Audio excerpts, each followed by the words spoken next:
As you may know, Literature and Beyond is a cycle of 5 seminars dedicated to some of the challenges that literature is called to face in the 21st century through comparison with other areas of humanistic knowledge. This initiative is organized within the Bambos Research Project, Literature and Visual Art in the Renaissance, promoted by the Department of Humanities of Ca' Foscari University of Venice and the Venice Center for Digital and Public Humanities, and financed with funds for student activities of Ca' Foscari University of Venice.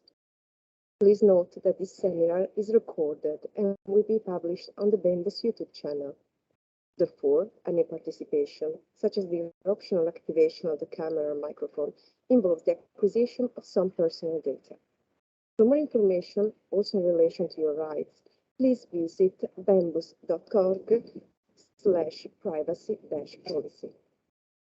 I am very pleased to conclude a series of seminars with Niall Atkinson, Associate Professor of Art History and Romance Languages and Literature at the University of Chicago.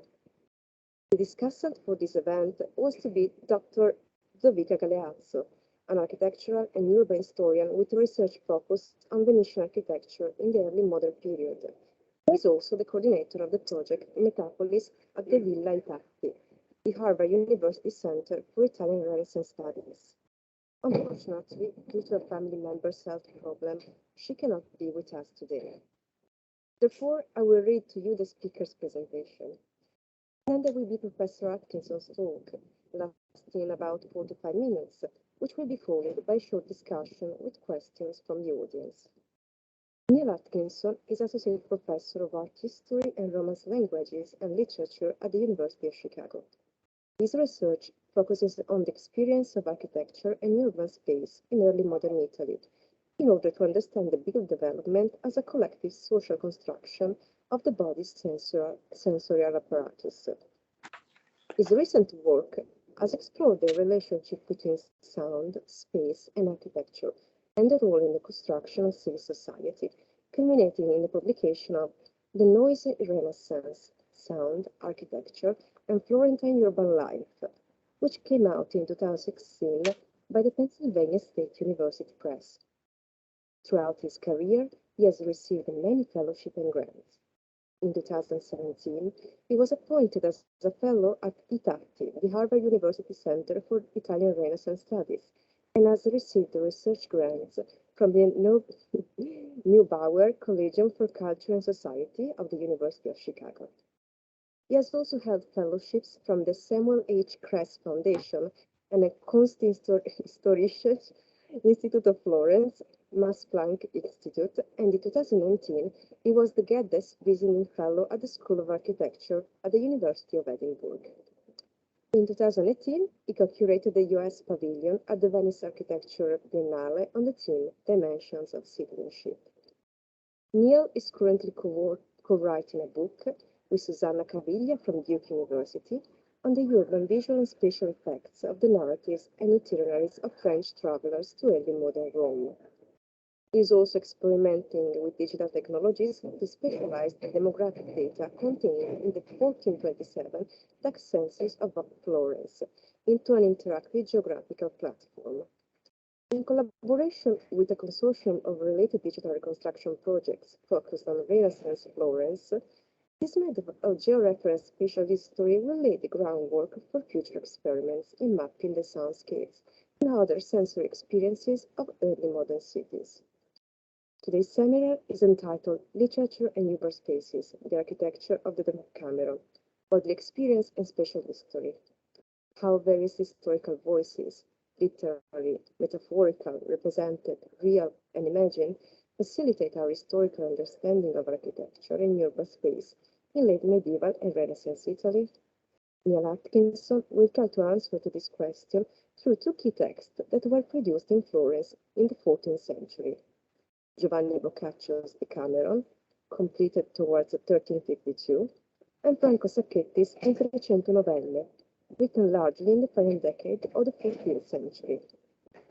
Both of these texts will respond explicitly to urban crises by proposing to tell stories. In order to confront cultural loss and social anxiety, They deployed different narrative strategies to facilitate this understanding through a literary discourse that confronted the city not as an object to behold, but as a problem to be posed.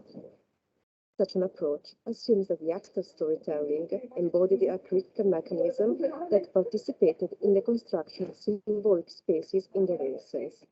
Thank you very much, Professor Atkinson, for being here with us today, and I will give you the floor. Thank you very much, Rebecca, and thank you to Valentina and to Marco for this invitation. Thank you, everyone, for coming. This is very much an honor for me to present this work, which is a moment in my attempt now to further my research on the relationship between sound, storytelling, literature, and urban space. So what I'm going to do now is I'm going to share my screen. I'm doing this on my iPad, so we just tested it, and it did work out okay. But hang on a second, because I have to share first. And then I'm going to share my screen and my audio. And hope you, so if you can't hear me or can't see my PowerPoint in just a second, please let me know. Okay, so now it should be.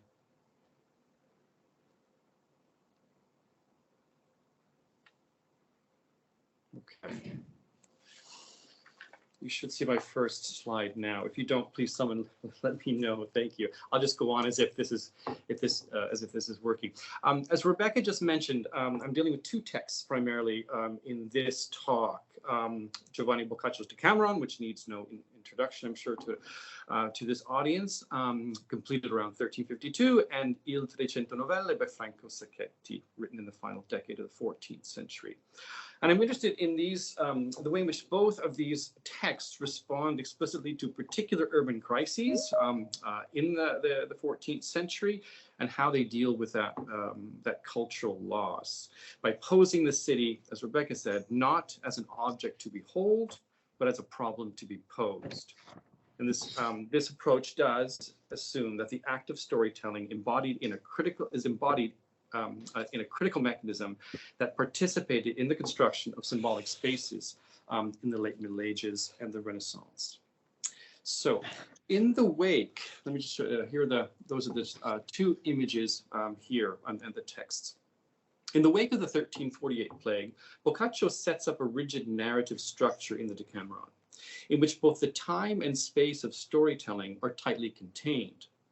He constructs an elaborate system of frames which demarcate a chain of narratives enclosed within each other. In the Trecento Novelle, a work that explicitly sets itself in dialogue with the Decameron, however, Sacchetti's stories immerse themselves in the ebb and flow of daily urban life.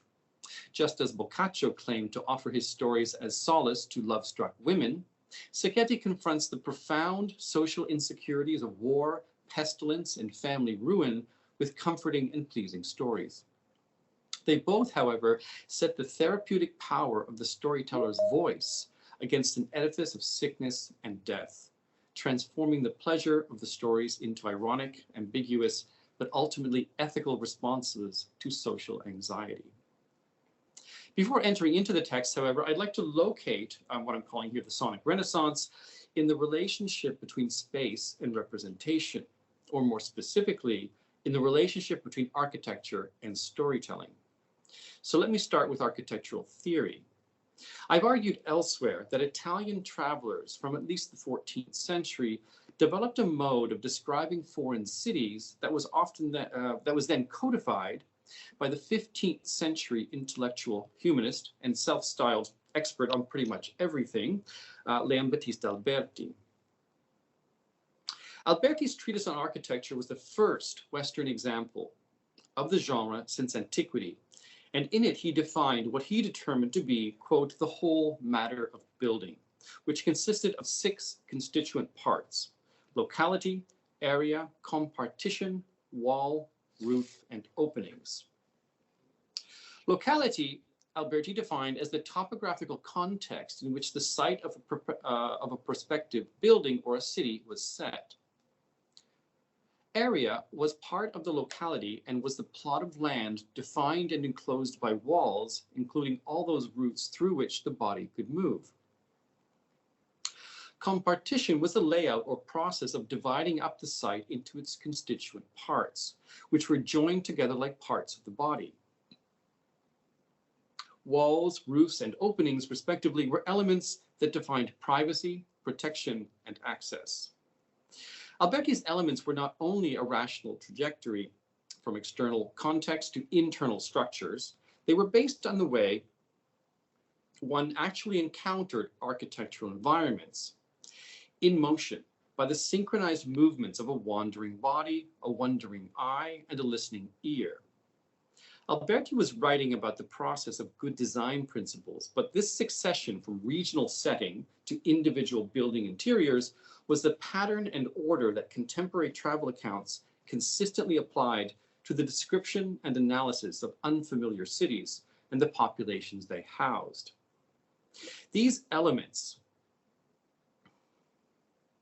defined the successive frames that architecture constructed to mediate between polarities that it was responsible for creating in the first place, between the inside and the outside, between the natural and the urban, between the country and the city, between the public and the private, to name the most obvious. Cities were, in this definition, more complex macrocosms of individual buildings, just as families were, or ought to be, in Alberti's world, microcosms of a city's administration in his universe. And the task of good design was the smooth regulation of the thresholds between each successive architectural border, ring, or frame. In other words, fewer and fewer people had access to the increasingly private and singular spaces of the city, bedrooms, private chapels, government meeting rooms, based on their current status, their familial relationships, gender, or labor. In a well-designed city, such thresholds worked seamlessly to facilitate or bar access in both directions between its interior and exterior spaces. For our purposes, properly designed walls provided the relative acoustic privacy and amplification of sound so that effective communication was possible across them, while windows allowed those inside to be able to see safely outside and hear at a distance the goings-on the world outside. I'm just showing you here a picture of the Sultan's Palace in Cairo, because many Italian travelers who visited the Sultan's Palace talked about the ways in which they increasingly passed through gates and doorways to increasingly more private, more prestigious places until they finally entered into the Sultan's palace or throne room itself, just to give you an idea of the extent to which architecture can create these successive hierarchies through thresholds, in what it is supposed to do in everyday life as well, according to Alberti. In effect, architecture in the Renaissance created space by enclosing it and subdividing it in order to reproduce, facilitate, or reify social relations that were then defined spatially. Storytelling, too, also created space, and its acoustic effects modulated and distorted it, enhanced its beauty, and confused its logical order. If urban legislation, read out in council halls, redacted in texts, and promulgated in the streets, established the legal frameworks for urban spaces, then human movement, the urban soundscape, and civic narratives participated in the construction, experience, and interpretations of those spaces. They distorted and made it strange, redesigned it to test its limits, and reorganized its hierarchies. Their ephemeral interventions into the form and structure of buildings and communities makes them critical sources for a spatial historical investigation.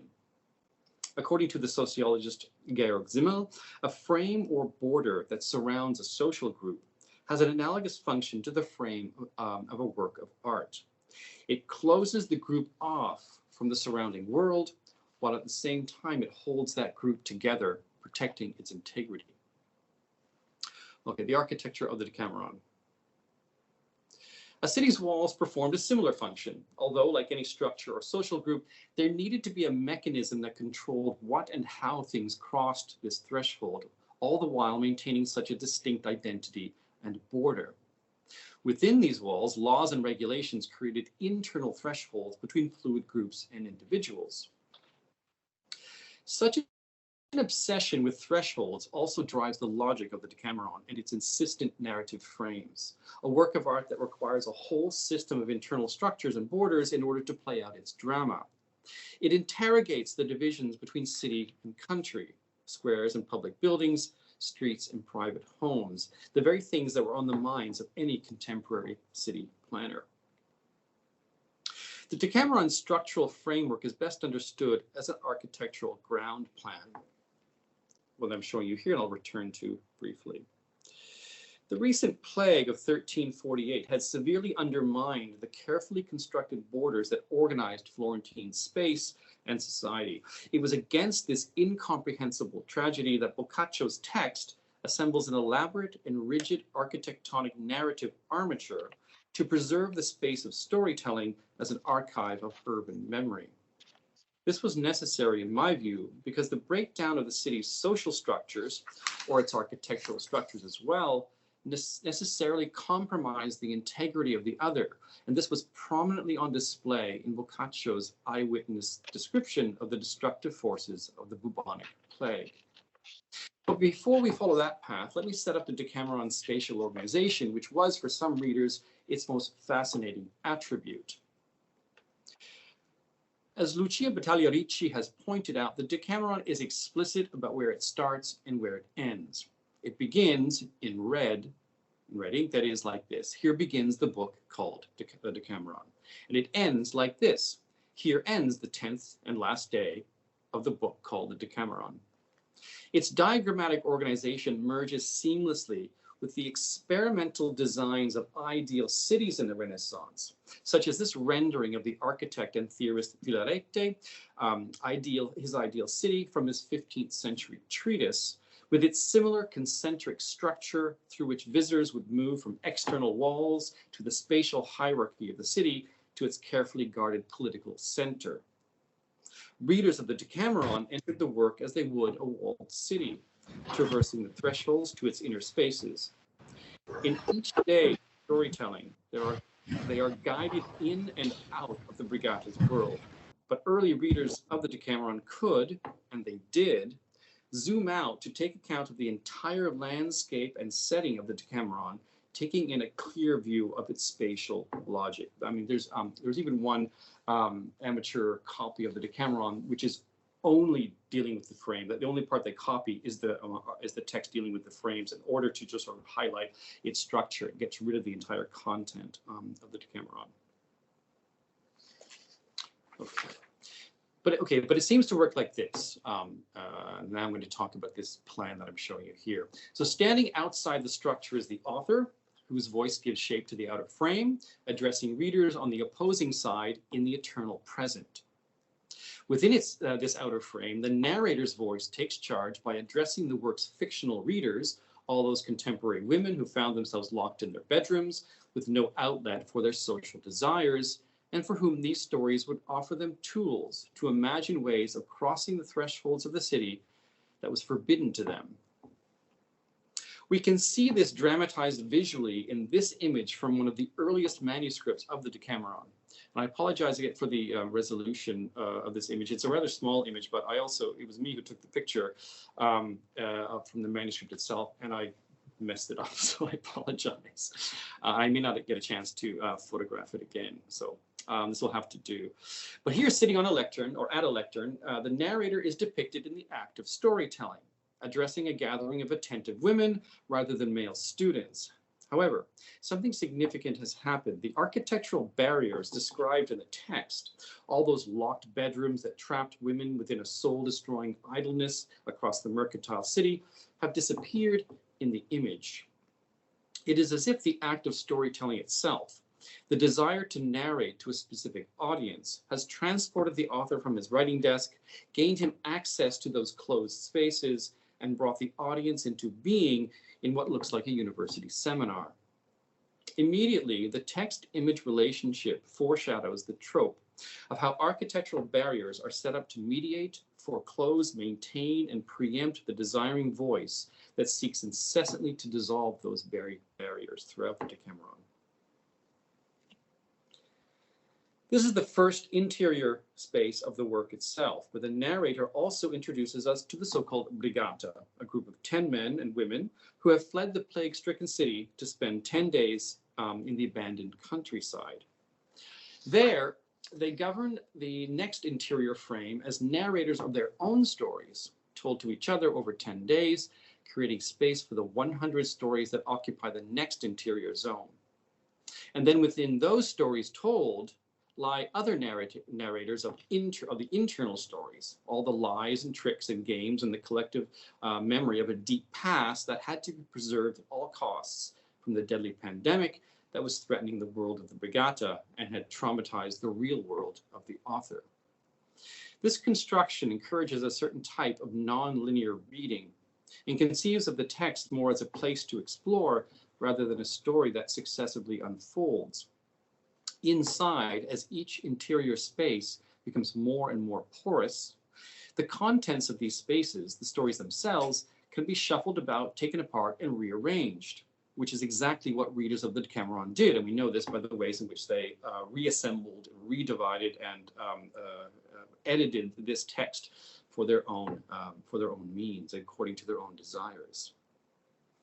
Writers, both professionals and amateurs, continually rewrote, took apart, and reassembled the stories in the Decameron, while its outer structural frame protected a dispersed cultural memory that the plague threatened to obliterate, to literally render its society silent by building a monument whose structure sealed off its own doors to withstand such an assault. So here I'm making the analogy to an architecture that is built to protect the free play that is going on, or the so-called free play that is going on inside it, which is the experiment in rebuilding a broken society. So the Decameron was designed to function much like a pre-modern city. Its protective walls were endlessly surveilled by the presence of its authorial voice. Inside, its inhabitants structured their own social relations according to certain notions of moral order. The members of the brigata each took a turn in governing the others while setting the rules for their physical and social well-being. Waking, dining, strolling, singing, dancing, storytelling, and sleeping. This allowed for a certain amount of freedom to experiment in upending the social order, questioning authority, pursuing one's desires, and transgressing both spatial and narrative thresholds through social discourse. Much as the organization of cities and allowed for certain spaces of moral, political, and social transgression in certain zones and at certain times, such as a carnival, in taverns, or in private homes. Now, what does this have to do with sound or the sonic renaissance? I would answer that by making the claim that it was sound, both real and figurative, as stories told and heard, that played a crucial role in defining, highlighting, enhancing, obscuring, and impairing the structural integrity of architecture in ways that did not, by and large, physically destroy the built environment. Instead, the sounds in and of the stories that city dwellers told to and about themselves laid bare the cultural meaning of buildings and spaces. As an architectural historian, I see this as a way to build a spatial history at the intersection of the body's relationship to sound and architecture through storytelling. So I hope that the following reveals some of the ways in which this plays out in stories found inside and outside the Decameron. Let me start with the first interior frame of the work, a space that the reader is brought to by the narrator at the beginning and end of each day. So as a reader, you're going in and out of these interior thresholds of the Decameron. This is the space in which the voice of the narrator has succeeded in breaching the walls that have confined his imagined female audience. On day one, the narrator is also tells us that there's no way to cross the threshold to the interior stories themselves unless we follow him through the horrific description of the plague itself, told as a disturbing metaphor of architectural failure in acoustic terms. And this is what I want to highlight, is the way in which architecture figures as the central metaphor around which or architectural failure is the central metaphor around which the reaction to the plague is understood in the Decameron. After a graphic description of the human and animal suffering caused by the plague and the consequent breakdown of the city's institutions, the narrator contrasts the opposing ways in which Florentines responded to the crisis. Both revolve around the relative opacity and porosity of the fundamental architectural frame, or the wall, and its threshold, the door. In the first instance, people locked themselves up within houses that were plague-free and lived a moderate but elegant lifestyle. They shut themselves off from the world of terror around them so that not even stories of the horrible events outside were allowed to seep through the walls and contaminate the space of their self-imposed quarantine as they attempted to drown out such noise with their own pleasurable sounds.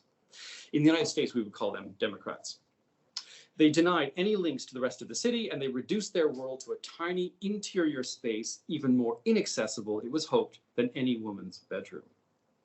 The other response was quite the opposite. It involved a conscious attitude of abandon, drinking in excess, and satisfying one's appetites. These people caroused in abandoned houses, whose doors now lay wide open for anyone to come and go. In these spaces, domestic thresholds had been permanently transgressed. Doors no longer fulfilled their proper function in the absence of the families that gave them meaning. We'll call this reaction in the United States Republicans. In a functioning urban environment, entrances and exits were carefully controlled. Property lines were clearly demarcated, and goods were bought and sold in their proper places.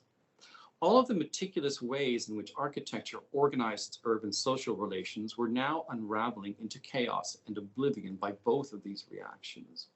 And this breakdown clearly decimated the physical framework that structured social life. In the first case, Florentines tried to make the architectural frame impenetrable to the immersive qualities of sound, where even hearing bad news brought the terrifying threat of disease and infection. In the second case, the wall was abandoned as acoustic protection, and with doors wide open, the raucous sound of want and abandon could be heard across the terrified city. Between these two reactions to the plague, we encounter the two extremes of the wall as a boundary. Boccaccio has set up these two extremes as architectural dysfunction.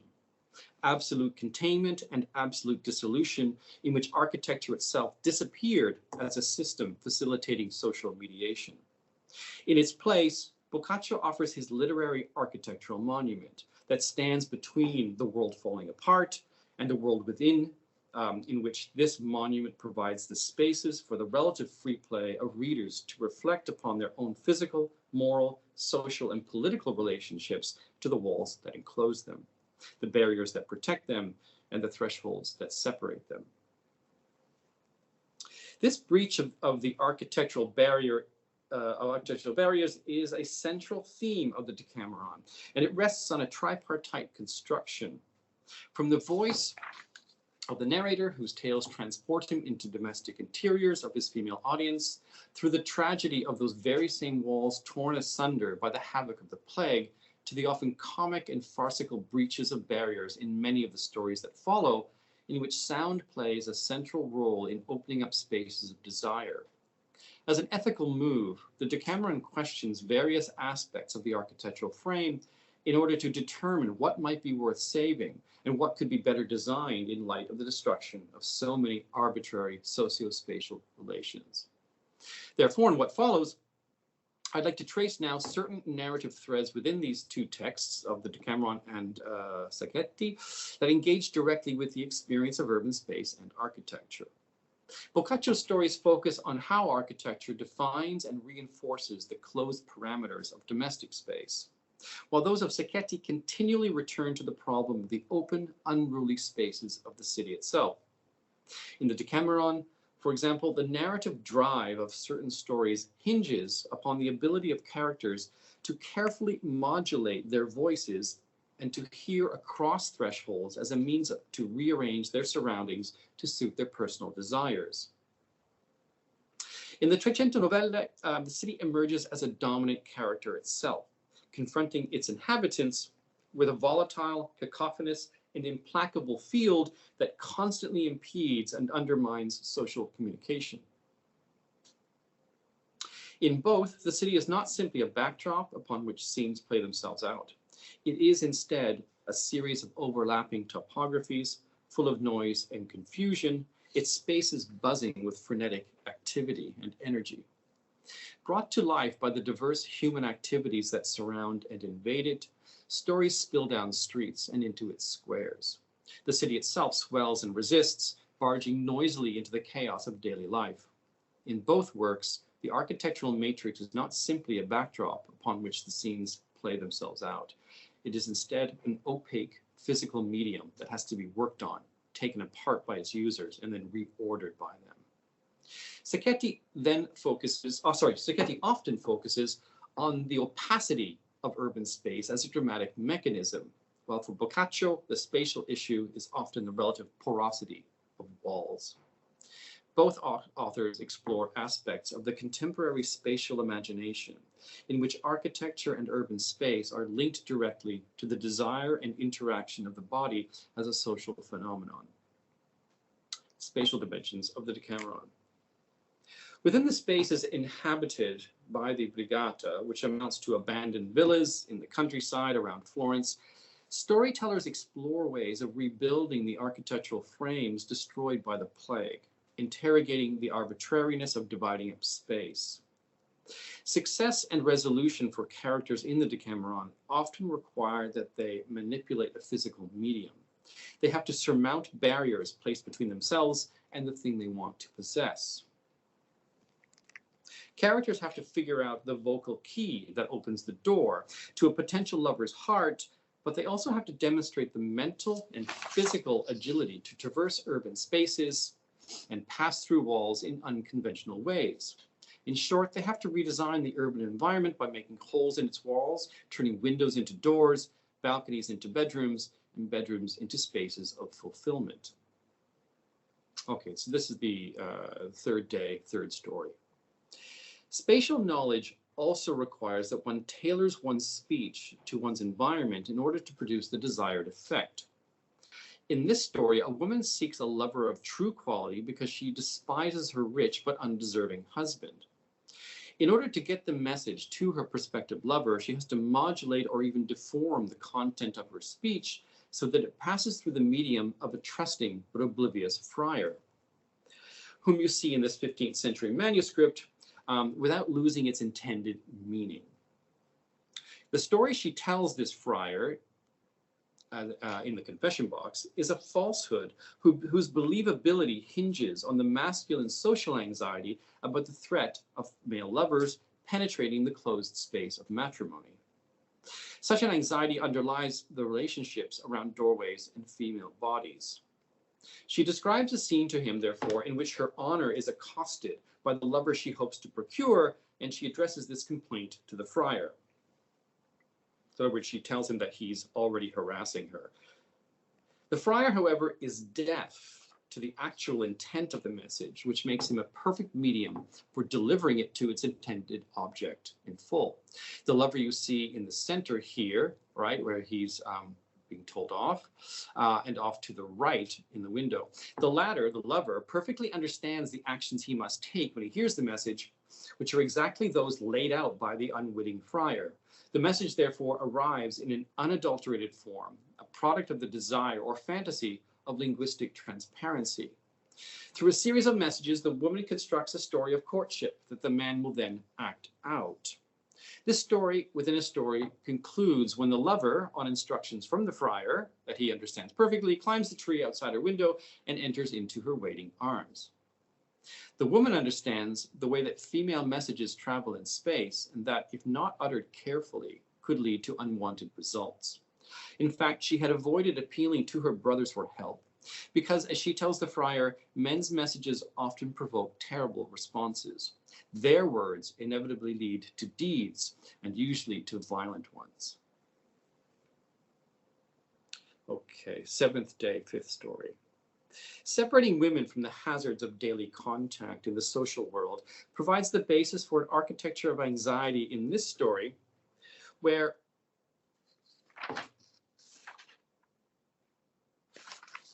a rabidly jealous husband sequesters his wife within her room. His irrational state, however, sets the stage for the very thing he is trying to avoid. This unnamed woman is unable to lock her bedroom door and is also denied visual access to the street from her window. And of course, as a story told by Boccaccio's narrator, her thoughts then naturally turned towards love and sex. She remembered that there was a handsome man next door and thinks to herself that if only there were a hole in the wall, she would be able to contact him and send him her love. So she carefully searches the wall that separates them. And so she's looking, she's going across the wall, the party wall that separates internally two households within a block. And she detects the slightest chink, right, or hole in its blank surface that she then works on to enlarge. By doing so, she transforms the wall between these households into a porous membrane that is susceptible to her desire. Not unlike language, it too contains gaps and slips that allow a user to make certain modifications in its structure. Holding hands through this hole with her lover, however, fails to fully satisfy her. So she resolves to play a game of storytelling that will turn the enclosing domestic architecture against itself. She brings this about by telling her husband a story in which he is the protagonist that enters her room every night and sleeps with her. However, since her husband hears the story disguised as the woman's confessor, because he doesn't trust her, he misinterprets the story, believing that this priest, whoever she's talking about, is not him dressed up as one, and has the power to open all the doors of her house simply by touching them, must be her lover and not him himself as the husband. This magical door opening ability of the priest/husband is in stark contrast to the slow, arduous task that the wife who must manage with the tiniest hole in the wall. So the relationship between accessing thresholds within domestic architecture is sort of dramatized by the slow work of the wife to just to open a hole versus the magic power of the husband to open any door he wanted to. However, Boccaccio shows how the power to tell effective stories relies on anticipating the presuppositions of one's audience. Meaning is context specific, and the ability to interpret things properly is a critical skill. The husband believes the story, but his interpretation, flawed by his jealousy, leads precisely to the very conditions in which these fears will come true. That night, he constrains his wife behind a series of 3 locked doors: her bedroom, the landing, and the front door of the house. However, as he will soon discover, he has only succeeded in locking himself out and allowing his wife to turn the prison-like series of doors into a sanctuary of her desire. Her lover, of course, climbs over the roof and enters the window into her waiting arms. The art of opening and closing doors is a gendered act in which the power of the male character has a magical effect. But architecture can also be rendered porous to a woman who can give voice to the story of her desires. In this case, the woman finds sexual satisfaction within a functioning matrimonial bond and within a spatial framework that defines the limits of that bond. The holes she has made in the wall, however, lead only to other interior erotic spaces, and they end at the masculine figure of the lover. There is, as of yet, no space beyond that could lead her out into the streets. Sacchetti, Finding a Voice. This is from novella 201. While the Decameron's heroines can send messages through servants across urban spaces, they rarely venture out into the streets. Streets were noisy and unpredictable places, especially for women. Sacchetti writes that out there, women are like lambs among wolves.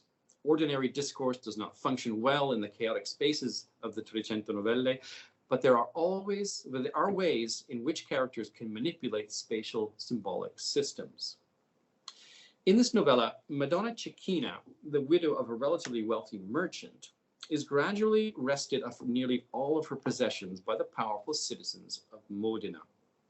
She has no recourse to the law, but she formulates a plan in which she would appropriate the visual language of the street in order for her case to be finally heard. She organizes a procession in which a friend holds one fish inside the mouth of another while her son bangs on a bell. As this mock procession of 3 holding relics wended its way, or holding what appear to be relics, wended its way through the city, to anyone who asked what it meant, Cecchina would simply answer, "It is the big fish who eat the little ones."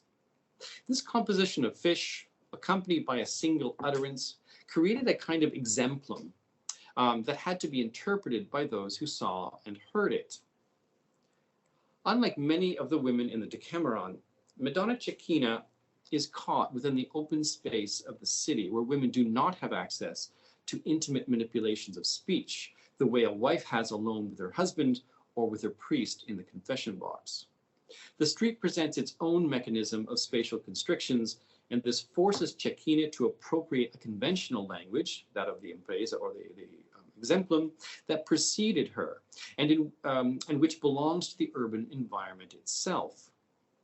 However, the lords of the city refuse, we learn from the narrator, to interpret the message, and and he assures us that, quote, those who allow widows and children to be robbed will soon lose their power, as the lords of Modena did in real life shortly after, to a much bigger fish whose name was Gonzaga.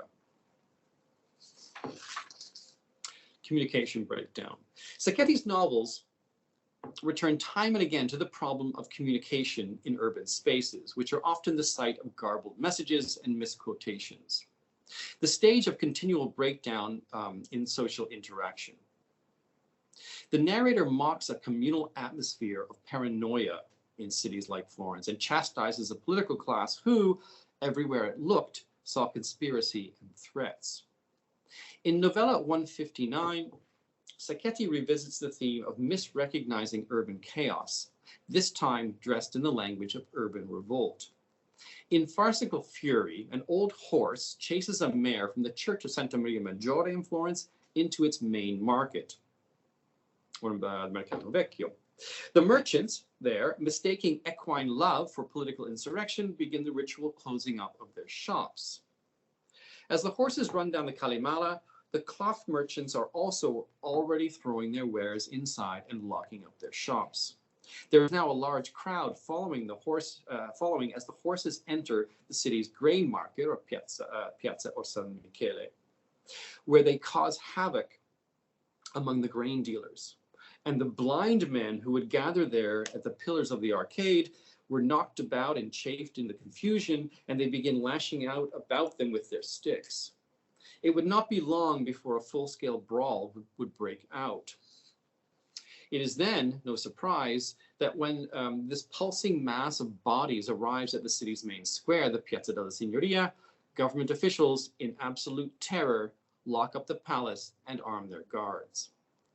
When they saw that the confusion had finally died down, the city's military and judicial authorities, the Capitano and the Podestà, mount their horses and rush into the square to, quote, bring back order, only to receive insults and abuse by those that remained in the square.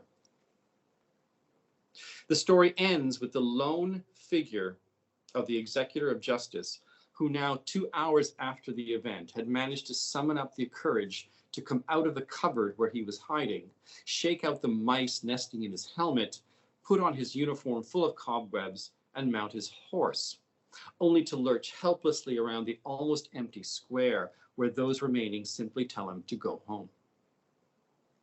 The brilliance of this story is the way it narrates the increasing spatial sweep of sonic pandemonium as the crowd swells into a critical mass that suddenly deflates into a stinging parody of urban politics and an ambivalent representation of the misplaced power of collective action to topple nervous regimes. As an incisive and engaged reader of Boccaccio, Sacchetti embraced the Decameron as an urban dialogue that found its immediate audience in the merchant classes.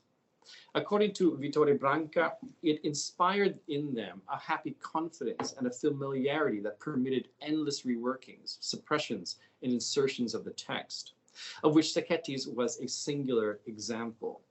He cautions us that the public domain is a tendentious medium filled with disparate voices which exert uncontrollable influence over the stories let loose there.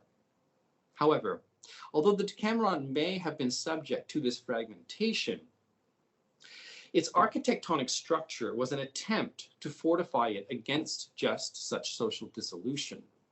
The Brigate's rigid daily regimen and regular storytelling over 10 days, away from the chaos of the plague-ridden city, was an act of temporary preservation, not unlike the removal of works of art from the city in times of war. In doing so, the narrators gathered together a dispersed cultural memory that the plague threatened to obliterate and built a monument whose structure sealed off its own doors in order to withstand such an assault. Within, it maintained and promoted experiments in storytelling as a defense against disappearance.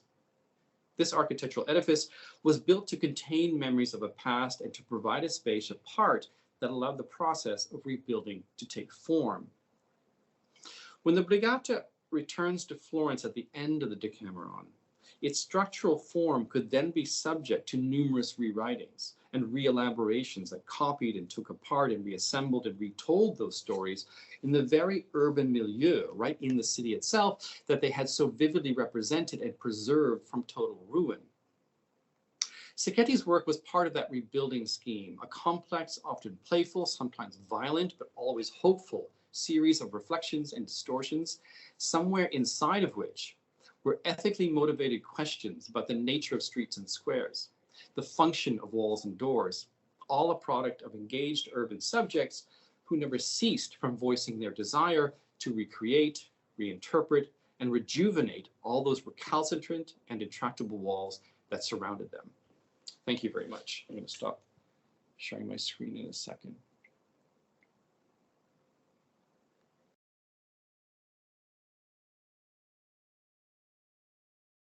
Okay.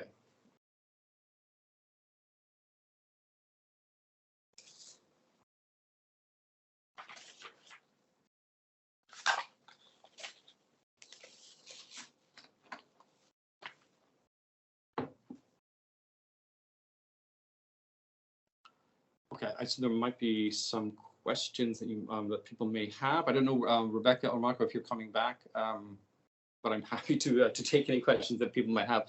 I'm staring at the screen. I'm not sure how it works on Teams, this being my first time, but by all means.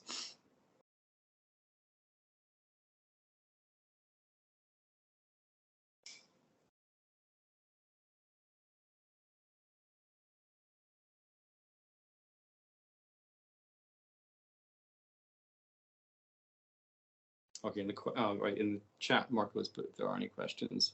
I don't know if you can, I assume you can unmute yourself and just talk if you want to. I don't know if there's a hand button here to raise your hand or not, but.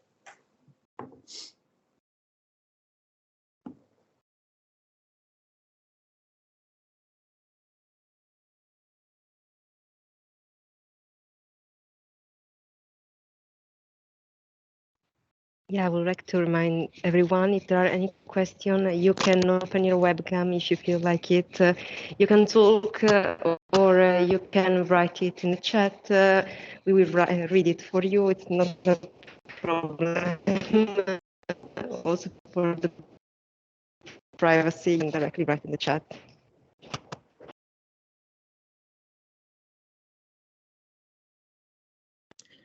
Hi, can I?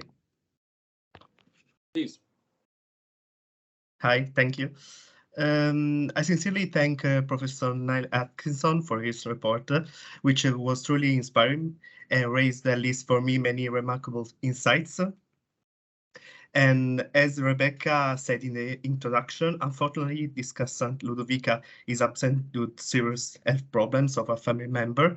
I will therefore open the discussion in a place and invite participants to write their questions in the chat to speak by opening the room and the microphone. And perhaps while waiting for the first suggestion to emerge, I have a question for the professor, if it's okay for you. Absolutely. You've been talking basically about the Decameron of Giovanni Boccaccio and the Trecento Novelle of Franco Sacchetti. So you have been focusing especially on the novella. Can we conduct architectural storytelling in other narrative genres as well, such as in the lyric genre, or do we not find such interesting data? Thank you. Sorry, so which was the other literary genre as an example you gave? Like you mean in for example, like, yeah, lyrics and other, yeah.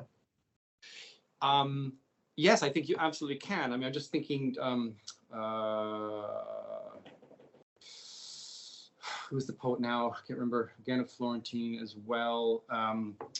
The name will come to me in a second, but I'm just he talks about one poem about it's basically about insulting people, but it's all, and one of the insults, for example, is about wishing that your enemy was exiled to unfamiliar streets and squares or unfamiliar neighborhoods in a city. And so this was, I think that there's a very direct connection in some, in any genre, I think, of writers who are interested in the relationship between space and identity and cultural meaning, for example. And I think that, and this is something, of course, that I think is very prominent in writers like Boccaccio and Sacchetti, who are very much focused in particular about the urban environment, what happens in it. And I think the novella is, in a way, a medium or a genre that does allow for that kind of investigation in its short form, for example, and it's sort of and because of, I guess, the freedom of the form, but that doesn't preclude it from any other genre. And I think the question's a good one, because it means that I think what I should be doing and moving toward is looking at other genres to see whether or not there's also an attempt to understand the body's sensorial relationship to urban space and cities and architecture, for example, that allows us to, talk about things like the soundscape or and the relationship between sound, the body, and architecture as well. So yeah, so my answer is definitely yes. And I'm just and I think when one is looking for something like this, one will find it in many different places as well. So thank you for the question. I appreciate it. Thank you, Sue. There's a question in the chat. I don't know if you can see it or I can read it for you. Please, do you mind reading it? Yeah, that would help. Okay. You have provided some very interesting insights. Many thanks. In your opinion, is it possible and does it make sense to gather the information you have presented into a large digital project that explores spatiality in literature in the 14th century? Yeah, great question. And so thank you for that. And thank you for reminding me of a question that that several years ago I wanted to address. And I taught a course as an experiment to see whether or not one could do that. For example, I mean, at the moment in the digital project that I'm involved with right now is a digital geographic construction of the social demographic map of the city of Florence in 1427, based on the tax declarations of its citizens from the first catasto that was instituted. So we have a huge data set that we were able to transcribe. It took about 2 years for 3 researchers to transcribe all of the tax declarations, all the geographic information in the tax declarations and now we're in the process of then building a map based on what people say about the properties they own and live in and who they live next to. So we're going to try and build a social demographic map. That has been years in the making, and it began because what I wanted to do was actually build a digital map that probably would need to be at least 3-dimensional in some shape or form, which adds a certain amount of complexity, in order to sound model, to test the hypotheses I was making or the claims I was making in the book on sound about the ways in which sound was heard in various different aspects of the cities, and the way in which the sound of processions moved through cities, and one could model that to make I think relational claims between sound and a moving populace that is listening across the city. So now I'm having been very humbled by the fact that it takes so much money and a huge amount of expertise and labor just to build so far a 2-dimensional map of a single year in Florence. I'm wary of making any promises. However, one of the dreams that I had, and this gets back to your question, was being able to build into that map not only the actual demographics of the city of who was living there, but also to build in the narrative, say, of the 14th century in particular, or beginning with them, but continuing, if one could, into the 15th and 16th, of stories that took place in those particular places, so that you could geolocate pieces of stories in space, and so you could, and that would allow you to see how the story uses space, how it connects say different spaces or connected spaces or whatnot. And one could say build up a profile if one had enough of a data set of stories to see what kinds of spaces, for example, in Florence, do lots of stories talk about or use, and why would that be? If there's a particular corner or a particular square, one could probably surmise that so many stories involve Piazza della Signoria, for example. But you could see the other spaces that were used for different kinds of meanings that would give you, I think, a much more intense and much more much deeper understanding of the historical symbolic dimensions of those spaces that we may not be able to see just in analyzing certain other actual events, but by looking at the imagination of authors who are talking to readers who understand spaces in particular ways. I think that would give us a great deal of insight into the meaning of space. So yes, I think the question is a great one.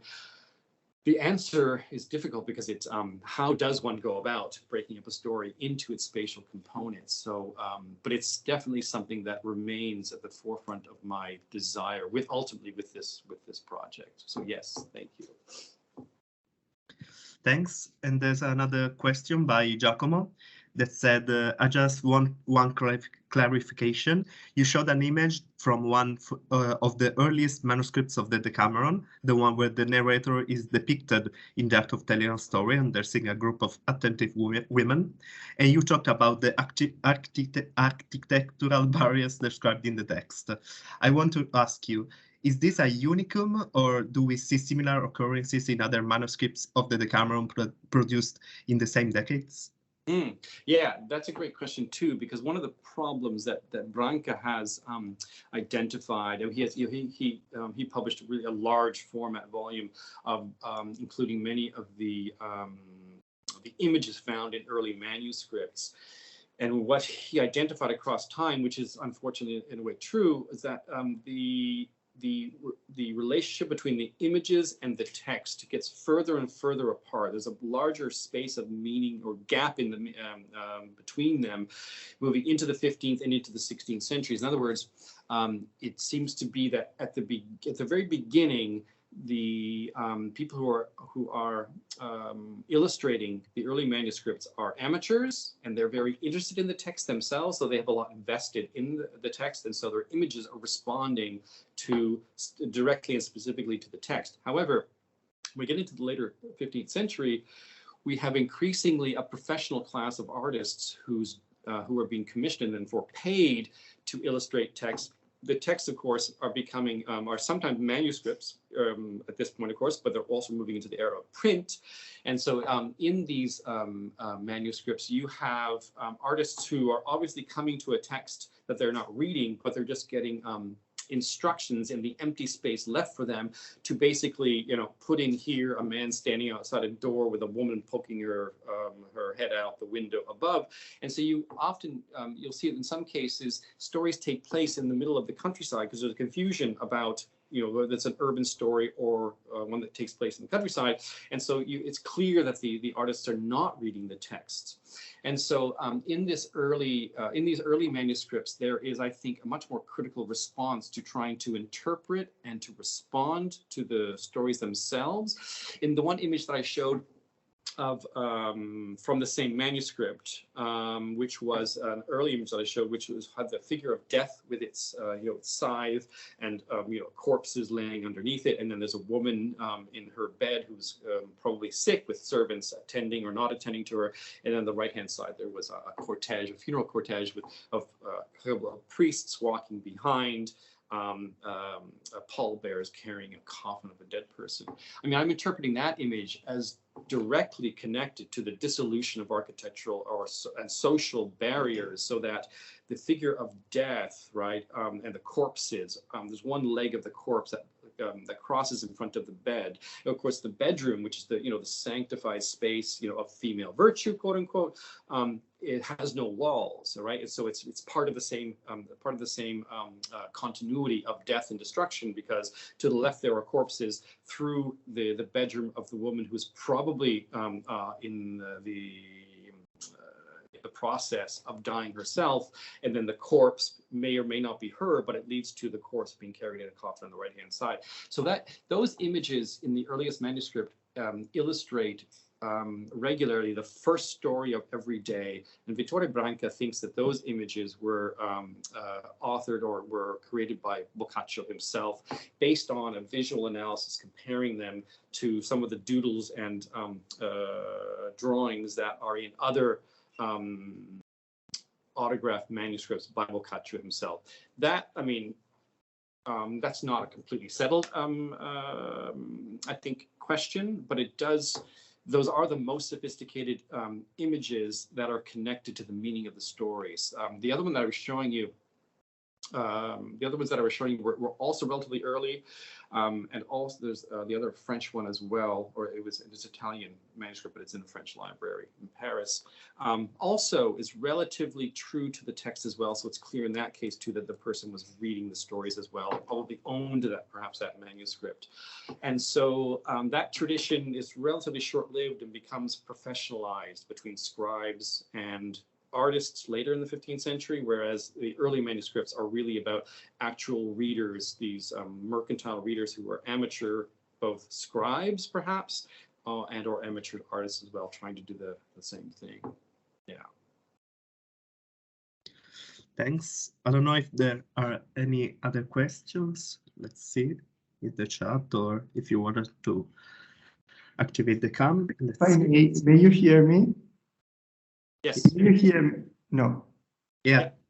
Okay, thank you. No, just since you just talked, not in answering this question, but the one before about a digital project, I just want to mention, if you do not know, or for also the audience, this project is Atlante Calvino, developed by the Université de Genève, together with the Politecnico of Milan, and it might be interesting because it's about spatial literature with reference to the production, to the work of Italo Calvino.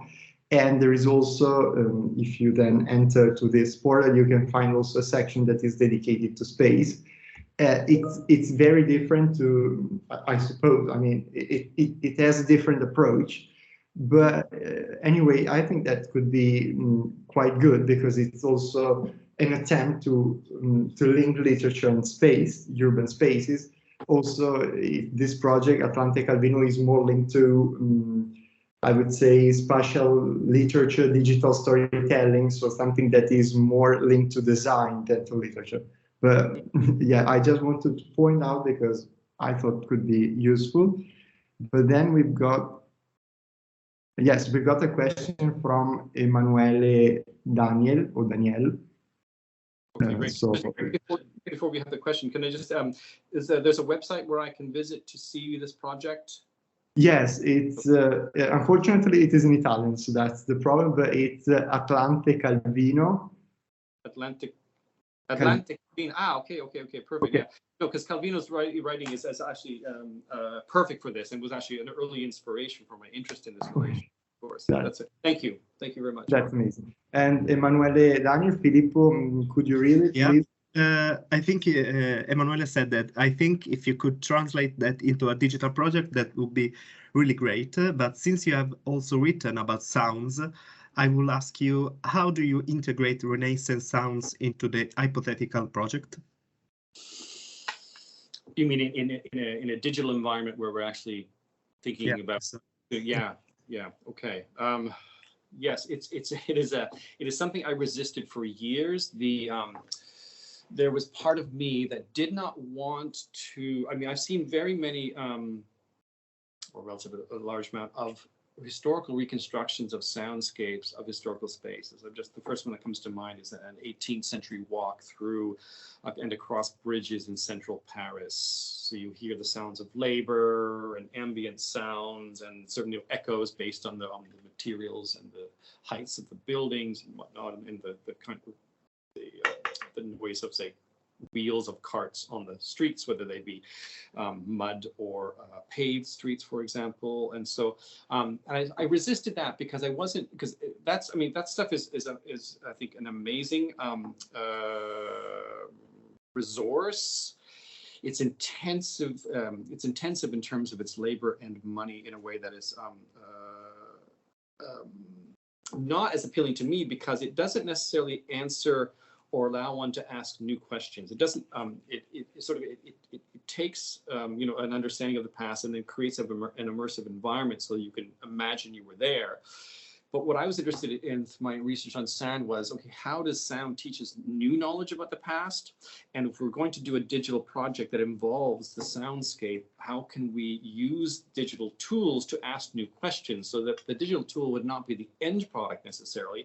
It would be the tool or beginning product of getting us to a sonic and spatial history or a new understanding of those relationships. That's sort of what my desire was. That's a bit more tricky, I think. And so what I'm thinking about, what I thought about finally, at the 100th time that someone asked me the question, why is it that when you speak about sound, we never hear anything except your voice? And I finally said, okay, you're probably right. I should probably think about this, because, and that's when I encountered a sound modeling add-on application that it was built for GIS systems, which what you do is you embed the sort of topographical environment.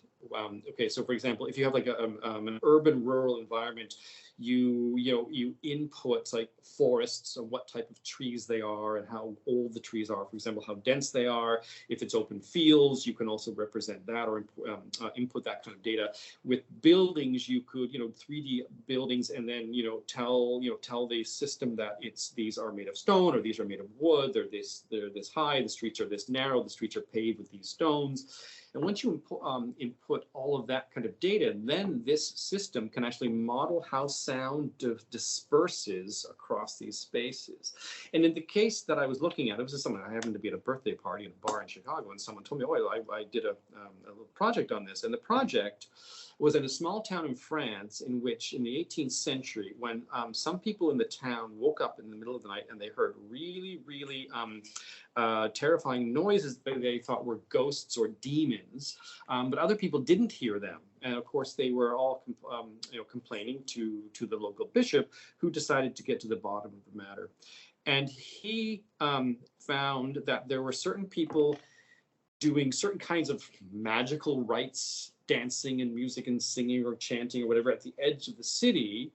And so this researcher that I met, he used this digital application to model the landscape around the city where the people were supposedly dancing, and could show through this technology that the sound would go through fields and maybe not through forests. And so he was able to pinpoint the different parts of this small town where people would have likely heard, right, these sounds at night, and where people would not have heard them for the very reason, the way in which the sound was being blocked by certain obstacles. So that made me think, well, there's a really interesting tool to be able to say, go into a city like Florence, and based on, for example, the argument I made about the moving sound of a procession in which the citizens were supposed to be singing songs to the saints of the churches they passed by. And then those churches were supposed to then respond by ringing their bells to the songs. So it's as if the church was giving voice to that saint whose relics were in that church, who was then responding and talking back to the singing procession that was moving. So the procession moved and the songs changed as they passed different churches with different bells that then had to ring. And so that set up a situation where anyone in a different part of the city who was not moving in the procession would have heard this moving sonic discourse around the city with different bells and different songs singing in different places, from this moving cortege.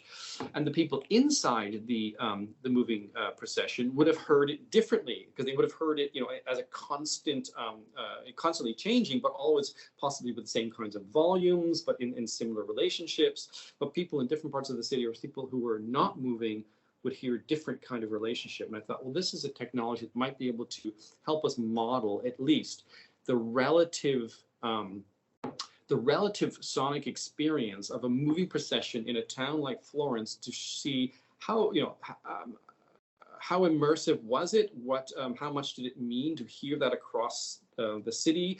And did one, when one heard that from a particular neighborhood, did that sort of bring into being a certain series of spatial relationships that those people or that neighborhood has with other neighborhoods and with particular saints around the city? Would it sound like the city was talking, or different saints in the city were talking in different places and having this sort of this conversation or dialogue that was then reminding you or making you sort of feel that you belong to this city in a particular way during a particular feast day in the religious calendar of the city? So did that sort of build the kind of both local and then larger urban or citywide identities that Florentines could hold at multiple moments, right? They could feel themselves as part of a neighborhood through this sonic experience, and they could also feel that they belonged, at least theoretically, to the larger political body of the city of Florence as well. You could sound do that. So that is something that I think might be possible in terms of how I'm understanding modeling this. So that wouldn't necessarily be even, I mean, you could attach sounds to it,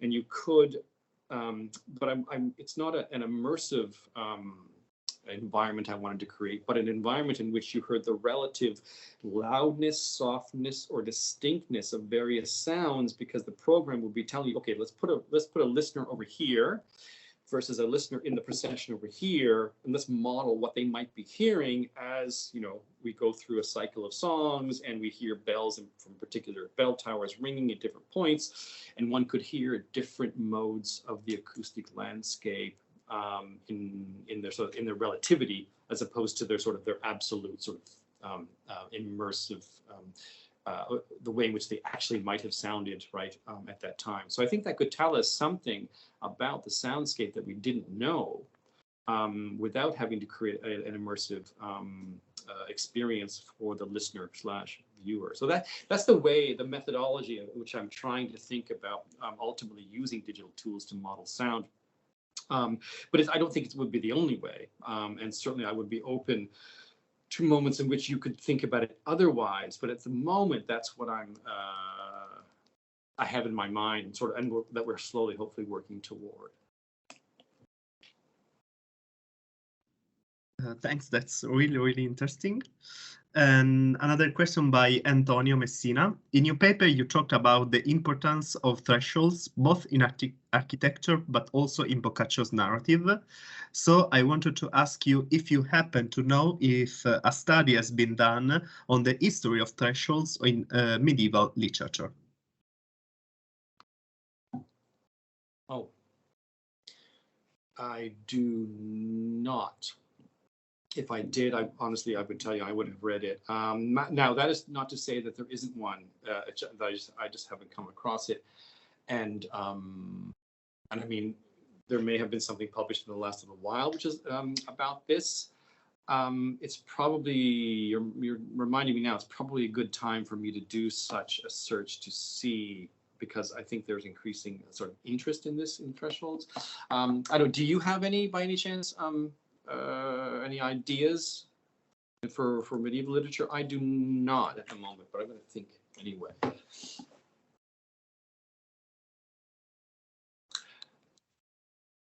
I'm dealing with Renaissance literature, and so I do not know so much, but I think that there isn't anything, or better, I think that in the Italian, through Italian scholars, you tend to use a different approach. And so maybe focusing on intertextuality but not, I mean, with this approach about thresholds. So I think I don't know anything.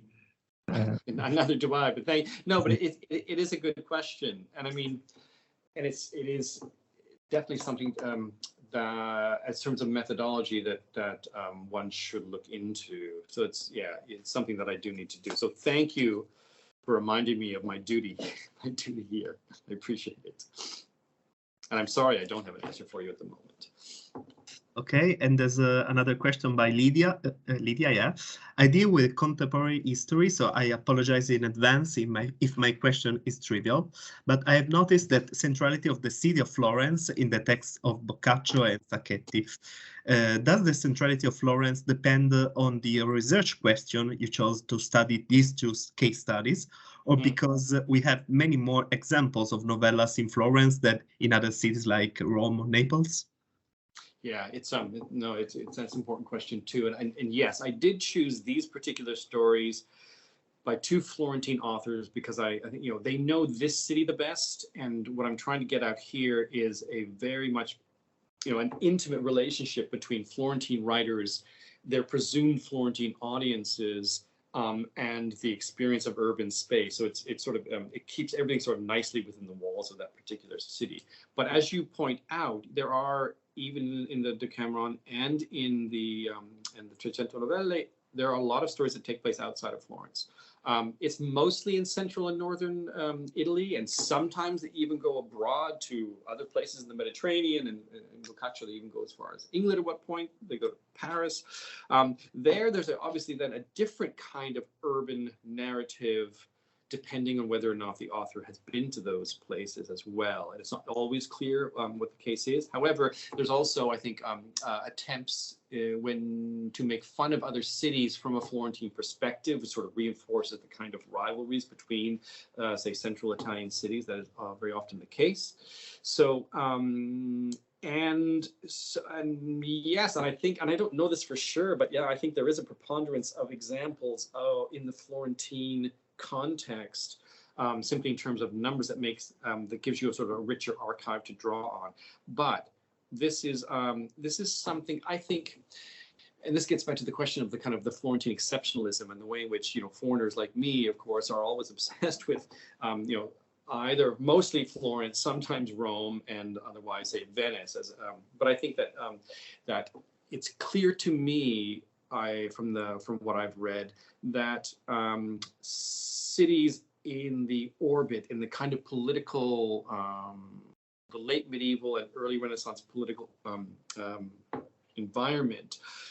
Rome's a little different because it's a papal city ruled, by elected pope who's in conflict with the traditional city noble governors who are often nobles.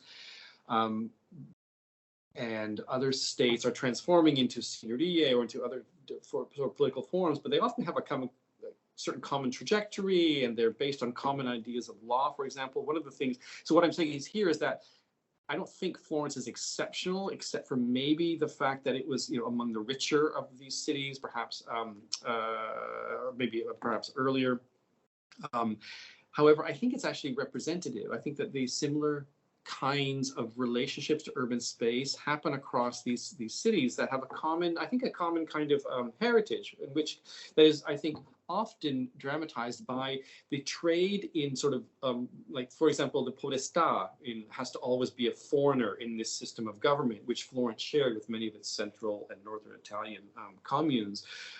So you have someone who's involved in the maintenance of the law, who's a foreigner, and that brings a kind of shared tradition. And as well, you have lawyers and jurists who are constantly traveling and offering legal opinions and governing in cases across these cities. So they're creating a kind of common understanding of what justice is as well. So I think that Florence is representative, but I think you could do a similar study or at least amongst other cities across this region, and see various commonalities, and you could see I think local variations in the ways in which they understand their urban spaces. But I think you could probably come across a great deal of formal and social similarities in the way they're dealing with these issues as well. So I don't want to make Florence the exception. I want to make it in a way the kind of the rule, right? That this would apply in various forms to many late medieval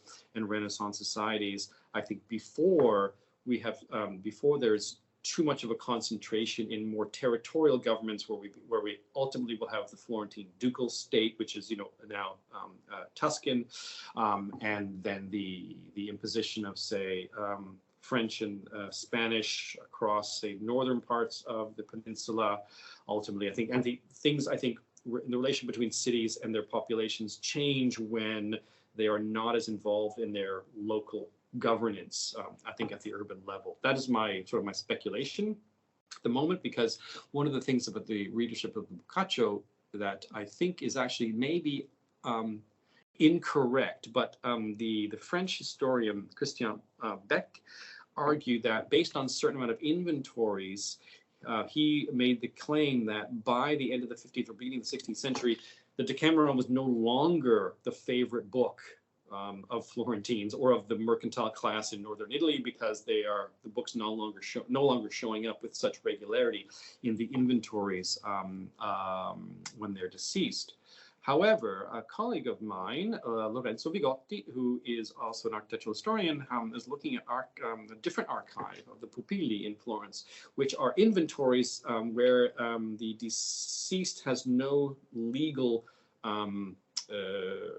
inheritor, so because they're too young to inherit the estate, and they make a list of everything that is owned. And so these inventories show actually that there are a lot more examples or copies of the Decameron than Beck imagined in his much more limited data, and that the owning patterns of even the modest classes, some of the modest artisan classes, was actually quite involved in cultural production like books and works of art as well. So that is to also say that I think this tradition of readership, because the Decameron was so popular, and therefore it created all these kinds of spin-offs, like Sacchetti, for example, and responses, that you can make that you could make the claim for a larger shared urban culture in relationship with the architecture and literature across a much larger area of what is now Italy. I hope that answers your question.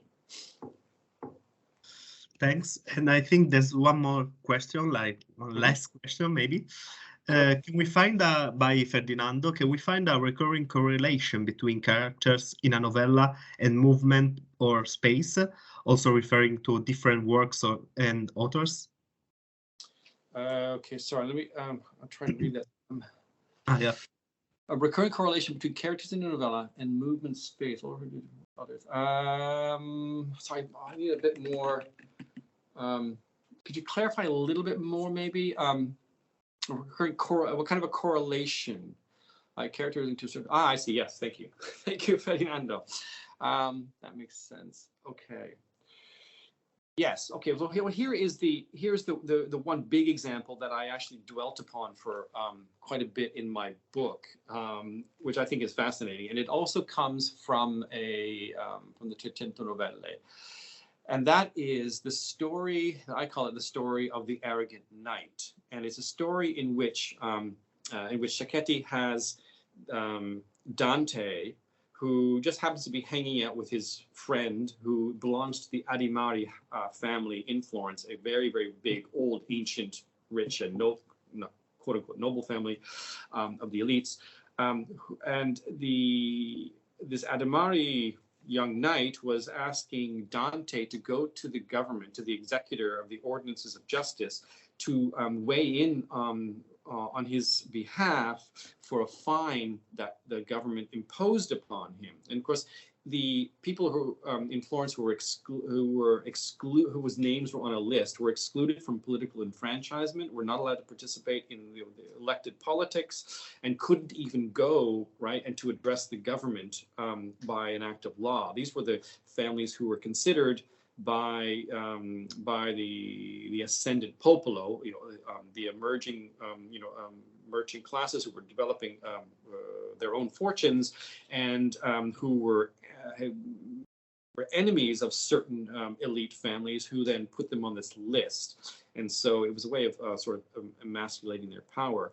So Adimari asked Dante, because Dante is a popolano, right? He served in the Florentine government, right? So he'll only be exiled later for political crimes. But so Dante says, yeah, I'll go and talk to him. I'll see what I can do, see if I can get you off this fine. And as he's walking through the city, he hears a blacksmith who's using Dante's own poetry, right? So we imagine the Commedia, to regulate the rhythm of his hammer while he's banging, right, on the metal, right? So he's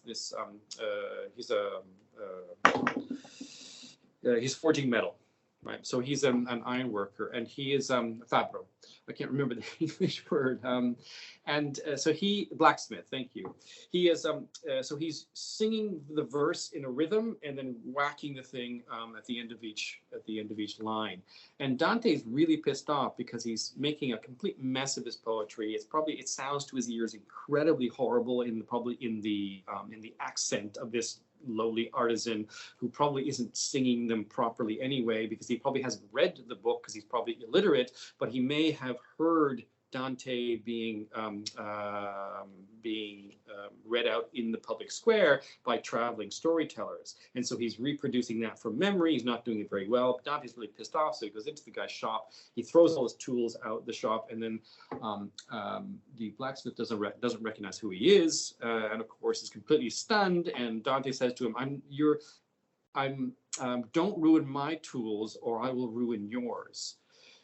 And it's after this incident that Dante begins to think about the way in which the Adimari knight, his friend, would move through the city on a horse. And he would, riding down the narrow streets of Florence, he would ride so widely. He says, cavalcare largo. And he says, riding so widely that the tips of his shoes would be polished by the bodies of the people who had to stand up against the wall to let him pass by. In other words, he was usurping the public street for his own wide riding, blocking the right of access through this public street to people on foot, for example. So by the time that Dante gets to the executor, he says, you know what? He's thinking, I was going to try and get this guy off, but this guy is so arrogant in the way he usurps public space, and he denounces him to the executor for the crime of cavalcare largo. The executor agrees, and he doubles the fine instead of getting rid of the fine. And the Sacchetti uses this as a kind of a metaphor of of how the two factions in Florence between the Guelphs and the Ghibellines, how that faction locally was produced, because all of a sudden, this creates this social strife between the two competing sides.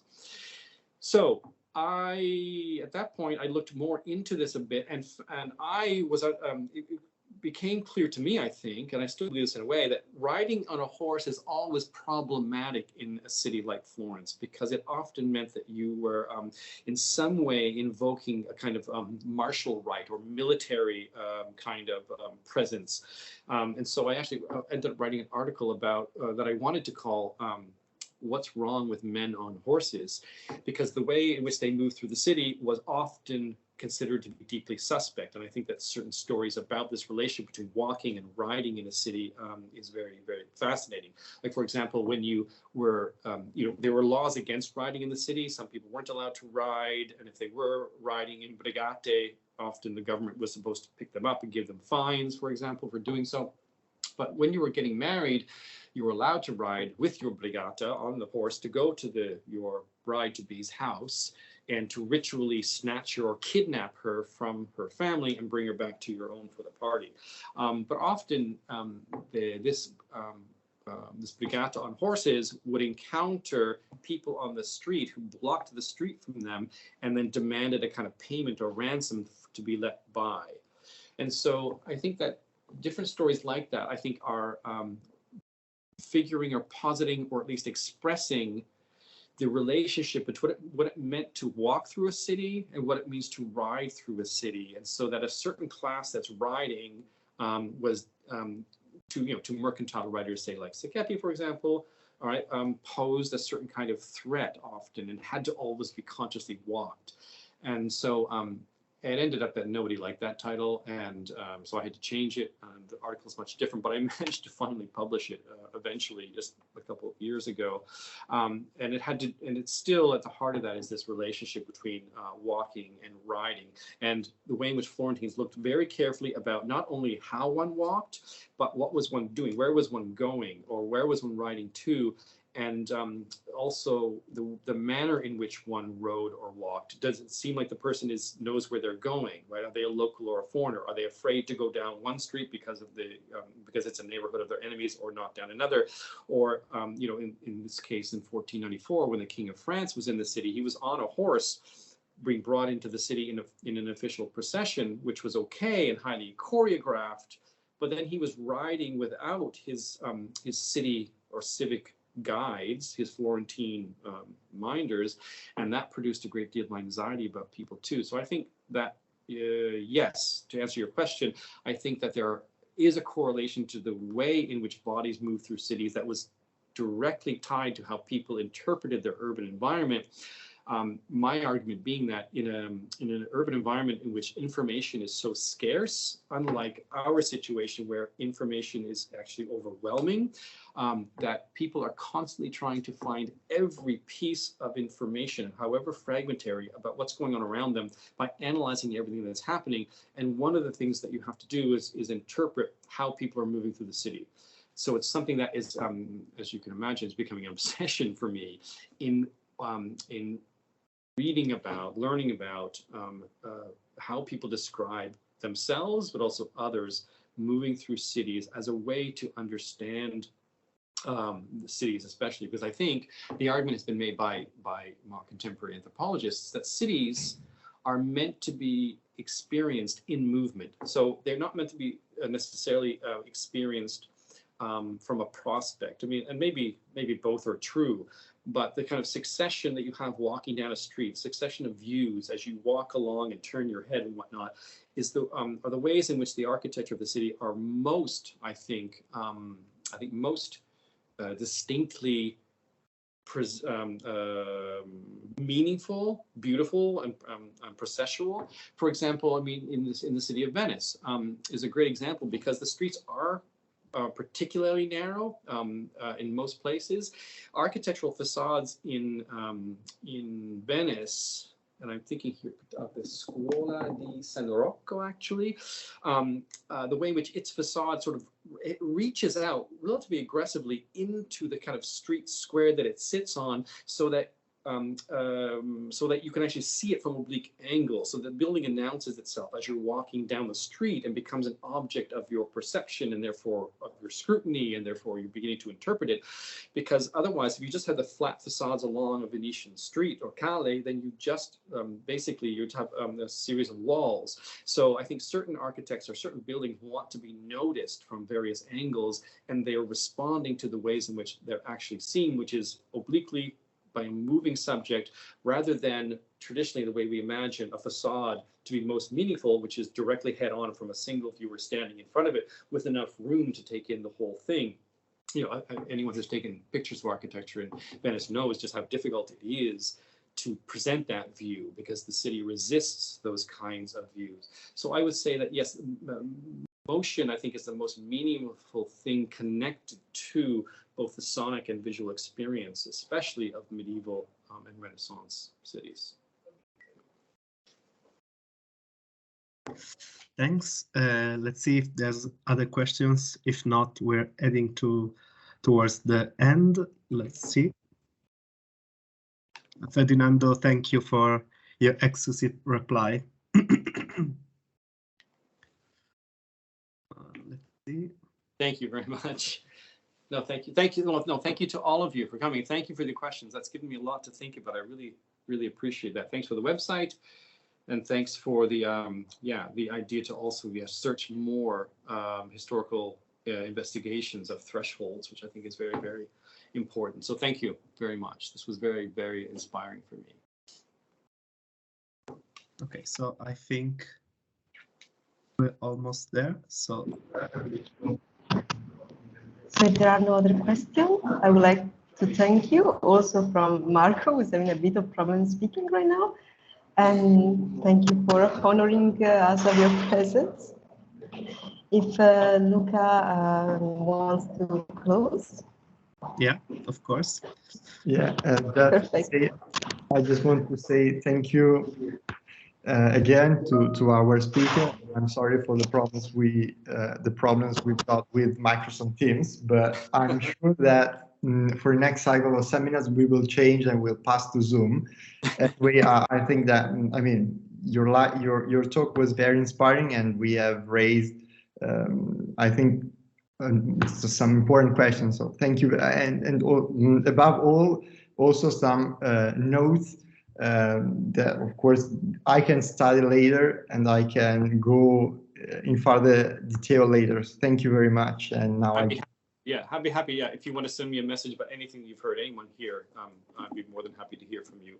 Thank you. Yeah, yes. As an affiliate of the Venice Center for Digital and Public Humanities, I find very interesting the fact of the digital project, and to gather this. And also I'm interested with spatial literature, and also geomapping. You talked of the digital project, so thank you very much. And now I give the floor to Filippo for the closing greetings, but please accept, of course, my thank you very much, and excuse me for the problem that we encountered before with Microsoft Teams.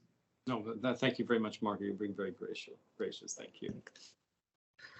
So I would like to sincerely thank Professor Niall Atkinson for his presentation and the audience who followed and intervened in the discussion. Before saying goodbye, I have to make two announcements. Firstly, a link with an anonymous satisfaction questionnaire, which we ask to fill in, has been posted in the chat. The results will be shared with the speakers and are very useful for planning and organizing future events. So we will be very grateful if you will fill in the form and add any suggestion and advice. Secondly, those who wish to request a certificate of attendance can write an email to events@bembus.org with their full name on, optional date and place of birth. Please also indicate whether you logged on the virtual classroom under a different name so that we can easily find you in the attendance report. On behalf of the entire Bembus group and the organizers of this seminar series, I would like to thank you very much for your participation. Today we conclude a cycle of meetings that I hope has been to you your liking and interest. We thank you for following us and hope to meet soon at another Bembus event. Thank you very much for being with us, and we wish you a good day and see you next time. Thanks, Professor. Thank you. Thank you so much again. Goodbye. Bye-bye.